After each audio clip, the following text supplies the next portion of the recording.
God was talking with one of his angels, and he said to him, I just figured out how to make the earth do this incredible feat, to rotate for a 24-hour period, which alternates between light and darkness.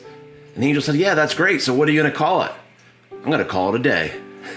Get it? A day, night, day, 24 hours. But when we think of it, calling it a day, we usually are using it in the context of wrapping it up for the day or going home to rest. We had enough of work. We need to go home and chill out and kick back and put our feet up.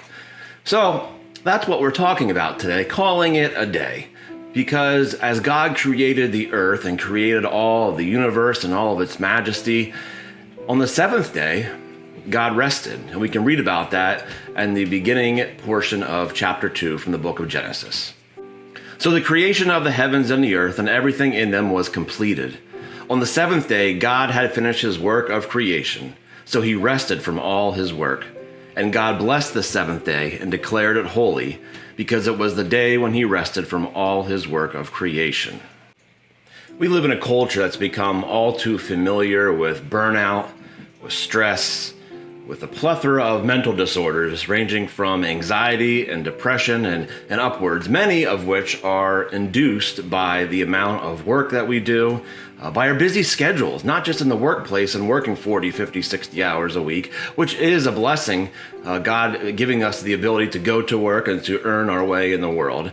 But then we do all this overtime and we work ourselves to death. And then on the weekends, we schedule and we overschedule. Then we look at our calendars and we say, wow, I am so busy. And yet busyness doesn't always equate to efficiency. It doesn't equate to productivity.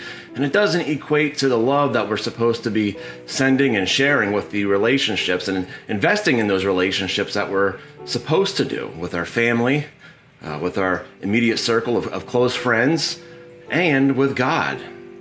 While we are not God, God did rest on the seventh day. The week is 7 days long, and there are 6 other days in which we can be busy, we can work, we can socialize. But we need a day of rest. Not just a day of rest, but a day to unplug from the busyness of our lives, to unplug from technology, and to recenter ourselves upon God. That's what the Sabbath is all about. I like when Jesus says in Mark chapter 2, when the Pharisees are arguing or claiming that Jesus is abusing the Sabbath, and he says this, then Jesus said to them, these are the Pharisees, the Sabbath was made to meet the needs of people and not the people to meet the requirements of the Sabbath. You see, God gave us the Sabbath to take a break. God knew that we would continue to fill our lives with clutter, to fill our lives with things that pull us away from him and the things that truly matter. So as Jesus is saying to us in Mark, as God had declared himself on the seventh day that he had taken a rest, we need to take that advice. Busyness does not always mean our life is being fulfilled. Time to rest and to recuperate so that we can recharge and re-energize ourselves and be rejuvenated for the ministry, for the service of God, to devote ourselves in a lovingly and devoted manner that God wants us to be. He wants our best, not just to be burned out into going through the motions or to do it half-hearted or to do things resentful in life, but to do them to the best of our ability. And to do things to the best of our abilities, we need to rest. Friends, I hope this message finds you and yours well, safe and happy and healthy as we continue along in this pandemic and along into the new year.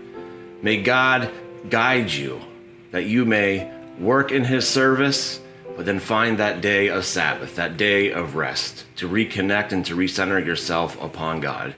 And may God be with you until we meet again.